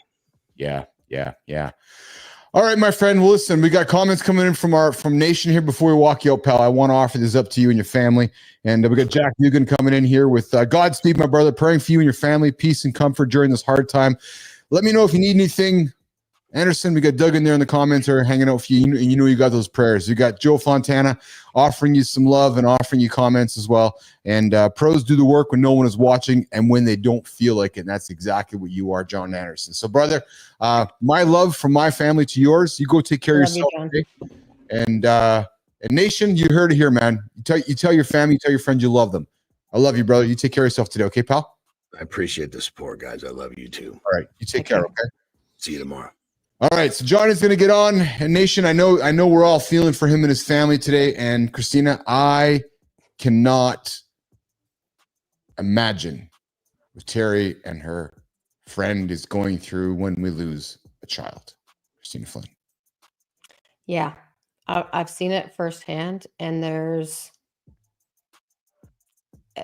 nothing really like it, especially like seeing my mother-in-law and what that must be like. And feeling deeply for that experience being a mom myself. I can't imagine. And I don't think that is anything you can imagine until you've gone through it yourself. Which is why sometimes it is hard in these situations to know what to do, which is why I think what you shared there in saying, I'm grateful for when you, or for you, ... How can I be most helpful to you right now? Those are things that you can show up with, and they're easy to remember. Write them down now if you got your phone or a piece of paper. And they're not just for when someone around you has lost someone. They're also just day to day. If you want to show people that you love and respect them, and they're having a hard time, and not make it about you, because that doesn't make us bad people. It just makes us human. Then, okay, those are some ways to do it. And I think those are really practical ways to do it. Well, Kristina, and you know what? John's on his way now. We wouldn't be doing Johnny justice if we didn't take what he shared with us today and continue using it to teach our audience, right? And maybe there's somebody right now who's hasn't talked to a loved one in a while. Maybe today's the day you do it. Maybe today's the day you send a text. Maybe today there's the day you send a phone call. Maybe today there's a day you haven't talked to somebody in a while. We're like, you know what? I'm going to go reach out to that person today. Right? Because as John always says, Kristina, what's he say? How do we turn a tragedy into something positive? Never let a good tragedy go to waste. Right. And I've never let a tragedy go to waste. Yeah. Yeah. And I've always I don't want to say struggle with that, but I've always kind of like, wow, that's a heavy statement. But in many ways, it's like, well, no, but we got to keep moving forward. Right. As long as you take I talked about it a little, like I had that mentality when we lost my brother-in-law, but I went about it the wrong way. Yeah. It was like, oh, this is the kick in the ass that I needed. Right. But it was about me. It was like, put the barriers on, go full steam. Then I became desperate about making things work with my business, because that was going to be the reason why my wife would be okay, because it would fix all these answers. So knowing too that your first reaction might not be the right reaction, and that's okay. And knowing too that these are always things that you can come back from. When you know better, you do better. And if this is the first time that you're hearing about these things, and maybe you're looking back and saying, fuck, I should have dealt with that differently, you can still go back and deal with things differently. If you're lucky enough, because sometimes we lose those opportunities when we lose those people. Yes, well said, Kristina. And Joe Fontana, I see you here, brother. And I love your comment, because I think this says it best, Kristina. Joe says this: it's never too late to tell the people that you love them. Right? And it isn't. It can be hard. It can be hard. Listen, and I don't know about you. I grew up in a household where we say love all the time. Like before we're hanging up the phones, like, okay, bye, I love you. Okay, bye, I love you. Okay, bye, I love you. But that's not what everyone experiences. Sometimes even just saying I love you to somebody in your life. There's a lot of men in my life that didn't grow up saying that to their parents, or especially their dads. It can't be about what was. It has to be about what is. And if that's not something that you experienced growing up, but you want that in that relationship, all you can do is control yourself. And don't live with that regret of not saying those things to the people that you love, because it's hard. Well, it's crazy. Anyways. Even Joe says it here, right? It's especially harder for the ones that it's hard for. right? So like, I know, like, even with my father, right, I was aching for my dad to say I love you, right? And I tell my kids all the time that thing, right? And I tell my mom and dad that thing, and it's not uncommon where I'll send a message to John or to Marty, and as a man, I love you out of the blue. Like, what? Yeah, because man, like, why not? Fuck, like, why not? If you feel it and it's real, like, what's the harm? The harm is, so here's the harm. The harm is that it's awkward, or the harm is that they don't say it back, or that, like, there's a lot of harms. I don't want to underestimate the difficulty of that, but also you can't let the possibilities of those responses keep you from doing that either. Agreed. Know that they might. Agreed. It might not, but at least you've done your part. Agreed. Flynn, obviously this wasn't the show we planned today, obviously. But you know what? I'm really okay with that, because this is real life unfolding in front of us today. And like people waking up this morning who had a certain plan, they rolled over, opened up their phone, like, oh, that's not how the day is going to go. So I need to have an audible and I need to adjust. Right. So that, again, that's why I love the power of our morning show, Kristina. It sets the stage, it sets the tone. It's the only place where every single day we all spend together, right? Because Fontana's waking up same time we are, Duggan's waking up. We're all kind of coming together here in the morning, starting our day before we go throughout the day and then resume again tomorrow, right? So I love the power of this community we're building here. I know John left today feeling better because he showed up. I know John felt better because he communicated with us today. I know John felt better because he shared how he was feeling, and he didn't hide his tears in the closet.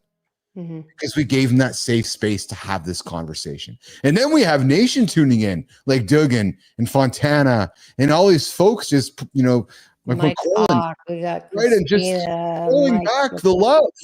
Bagger, Nader, yeah, everyone. There's this magic happening here, right? Through communication, right? So Duggan, I appreciate you, man. I can't tell my son I love him.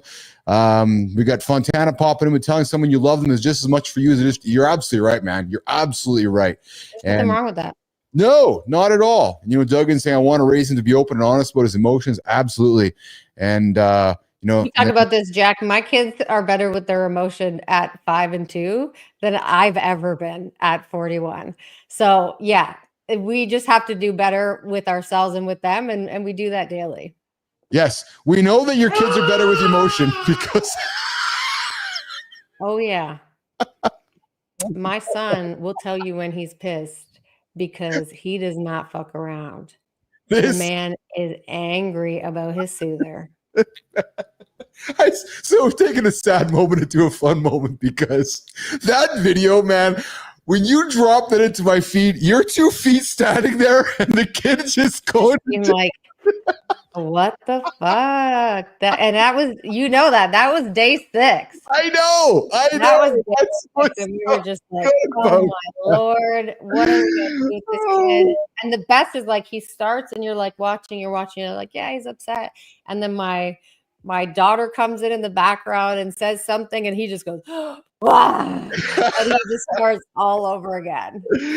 So good, so good. We got some great comments coming back and forth with this, Flinner. We got Joe Fontana. My 14-year-old is far more emotionally stable than I will ever be because of the work I put in his baby. Dude, I'm with you, Fontana. I'm really there, Joe. I've worked hard with my kids as well, just to keep communicating. I'm sure there's times Kristina and Joe are like, Dad, really? We're gonna talk again? Not right now. Yeah, even sometimes my daughter even looks at me at 5, and I'll be like, babe, you know how much I love you, right? You know how proud of. She's like, yeah. I'm like, why? Okay, how do you know that? Because you tell me every day, Mom.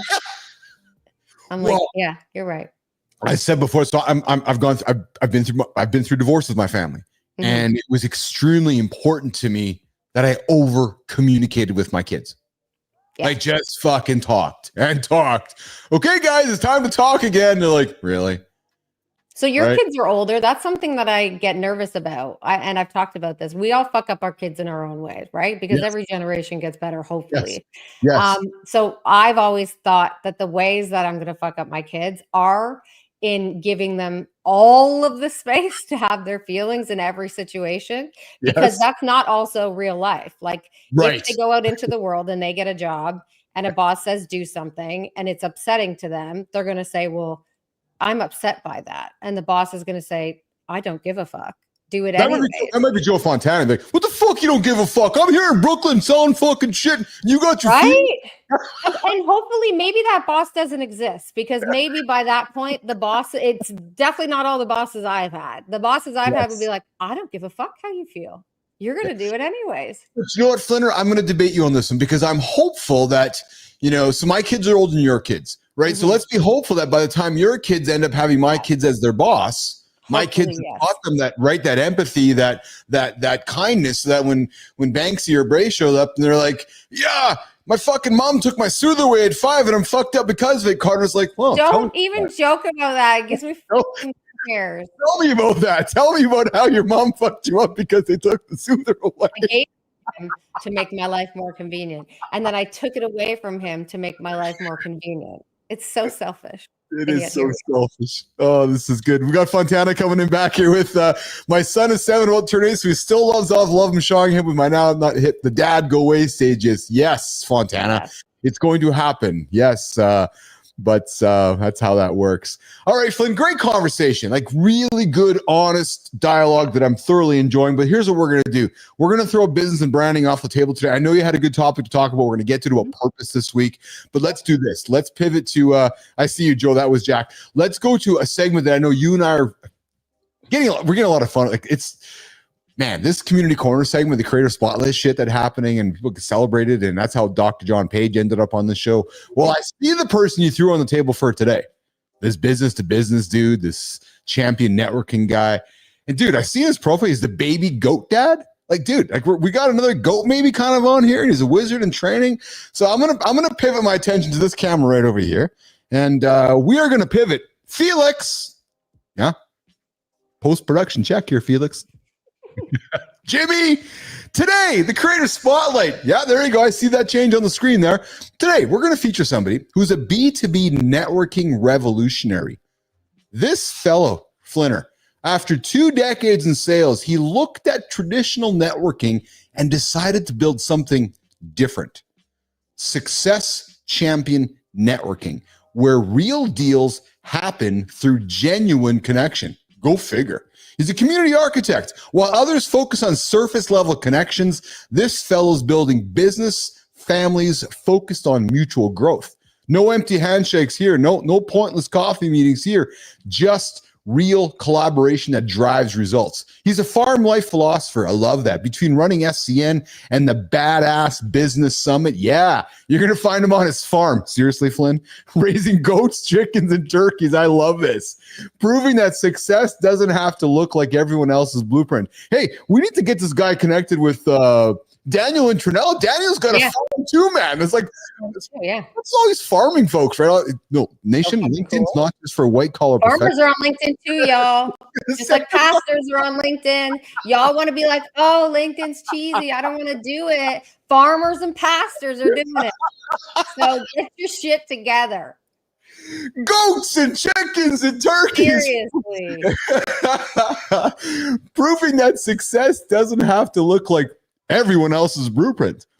Flynn, today, Mornings in the Lab, the creator spotlight, we're going to shine the light on a farmer, somebody that's on LinkedIn who's a farmer. He's a baby goat dad and he's a wizard in training. Today's Mornings in the Lab, creator spotlight, hanging out with Flynn, hanging out with Bilous.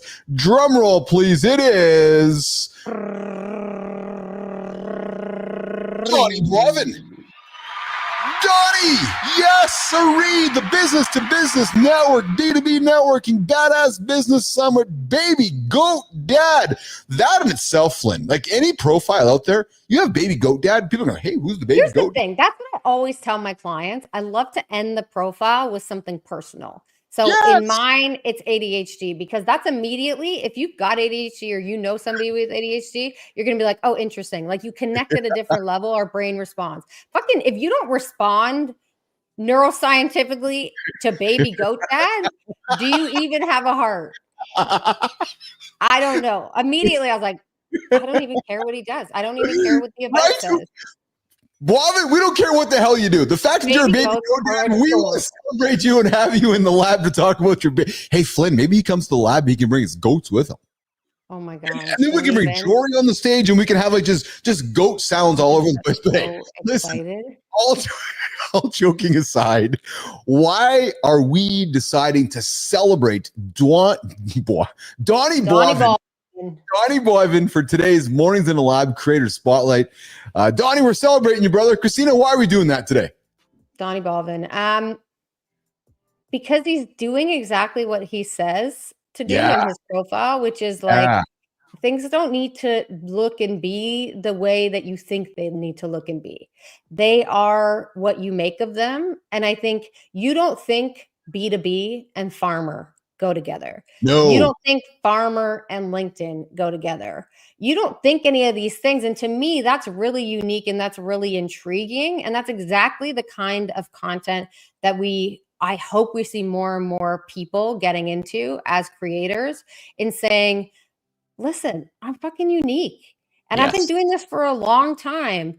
And I'm really great at sales and I'm really great at networking. And I love connecting with people. And I'm a fucking baby goat dad. And I got a farm. So like those two things can live together. Don't tell me that you need to focus on one thing and one thing only, because I promise you, if Donnie stopped talking about sales tomorrow, I'd still want to follow him. Yeah. I'd still want to pay attention to his content because the dude has a farm and I don't. That's cool. That's cool shit. So he's living his best life. He's showing us that you don't need to be about one thing and one thing only. And he's also showing us that you can take these really random, unique experiences in your life and bring it together to form a cohesive narrative about who you are and what you can offer and deliver to the world. I love this dude. I love his content, man, because it's so not what you'd think. And certainly not what you think on LinkedIn. Listen, I follow farm people on TikTok because I think it's so cool. It's so interesting to me. And this is the perfect thing. That's one of my clients would look at me and be like, that's not interesting. Who cares? I live on a farm. And to you, it's not interesting because that's been your entire life. But to me, I'm a city girl. I grew up in big buildings and not a lot of farm folks been around me. So I think it's super fucking interesting.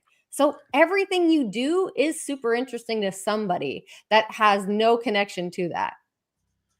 Donnie Boivin, on behalf of producer Kristina Flynn. I love how you're saying his last name, Donnie. I think it's Donnie Boivin. I don't know how to say it either. Oh, so Donnie, I'm calling you Boivin because I'm the Canadian. Well, we're both Canadian, but I'm seeing it as Bois. So, or is it Boivin? So Donnie, I know, Kristina. Donnie, you got to join us in the show so you can teach Kristina how to say your last name. Donnie Boivin. I love the work you're doing. I love the content you have on your feed, dude. You are welcome to hang out with us. Come bring your badass business attitude to the lab. Come bring the goat. Come bring the chicken. Oh, it's all actually, Phil, it's all protein. Bring the goats. It's all protein. Johnny's gonna love it, man. Between the goats, the chickens, the turkeys. No, I don't want to go there. I don't want. Talking about baby goats. Can we just stick to baby goats? We're going to stick to baby goats. We're going to stick to baby goats. And here's what we're going to do. We're going to stick to baby goats. And we're going to wrap up today's show. The show that's it was a fun show. We had Dr. John Page to kick the show off with us. And we had some technical difficulties getting the guy in for the first segment, but that's okay because we want to get him back. And then so he's like the pastor who's not the pastor. And he dropped nuggets. Yeah, I love that. He's like, yeah, you can believe in God and not believe in church. You can be spiritual without buying into the dogma. Like, yes, that's, to me, I think a lot less people would be a lot less anti. And listen, you're talking to me. I'm a gay woman. I'm super anti-church. So I get it.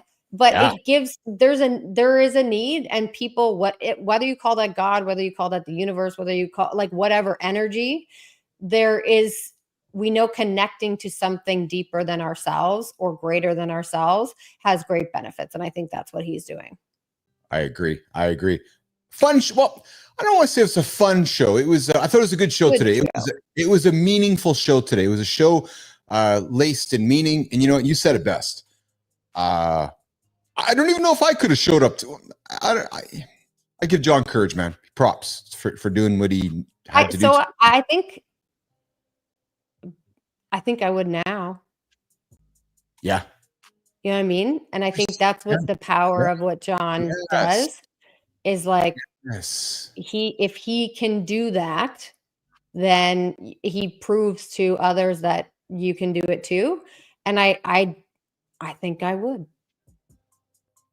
Yeah. All right. I think it's time to wrap up the show today. We had a lot of people hanging out with us today. Mike, John, Jack, Jerry, Joe. Yeah, Tall T, Mike Hawk, Joe, Jack. There's a ton of fucking people in these comments too, and we are loving this. I appreciate all of you guys. World punches. Dig it. We are here every Monday to Friday, 8:15 to 10:15 a.m. Eastern Standard Time. Come back, hang out with us. And candy, cotton candy fluffy puff. That's cotton candy fluffy puff. That sounds like something that would have been in Elf, like Will Ferrell. Say that. This is my new favorite statement. Cotton candy fluffy puff. Cotton candy fluffy puff is the way that we're going to walk out of the lab. Dr. John Page just left us something to hang out. You know, when we finally get the store set up, Flynn, we're gonna have shirts with sayings all over the place. So we're gonna sell cotton candy fluffy puff. You can buy it. But somehow we need to make it like not really shit for you. Has somebody figured that out yet? Flynn, I appreciate you. Thanks for the great work this morning. Marty, I appreciate you as well. Anderson, lots of love, brother. Lots of love to you and Terry and your family. And to all of you tuning in this morning, I appreciate all of you. We're trying to do something crazy here. We're trying to create a meaningful experience that is changing the world, and we are doing it every single day at 8 o'clock Eastern time with all of you. And if you guys don't show up, we got nothing to talk about. So appreciate you guys. We have a lot to talk about. We just will have no one to talk to about it. Yeah. Our good friend, Adam House, is here tomorrow. We're going to talk with some awesome stuff in the House of Bricks, the greatest business community on the internet. Myself, Adam, Kristina, John, Marty, and who else going to show up? See you guys tomorrow. Jimmy, let's get out of here. Oh, yeah, Zeglin's here tomorrow, too. See you guys. Bye, Flinner. Bye, Jimmy. Bye. See you guys.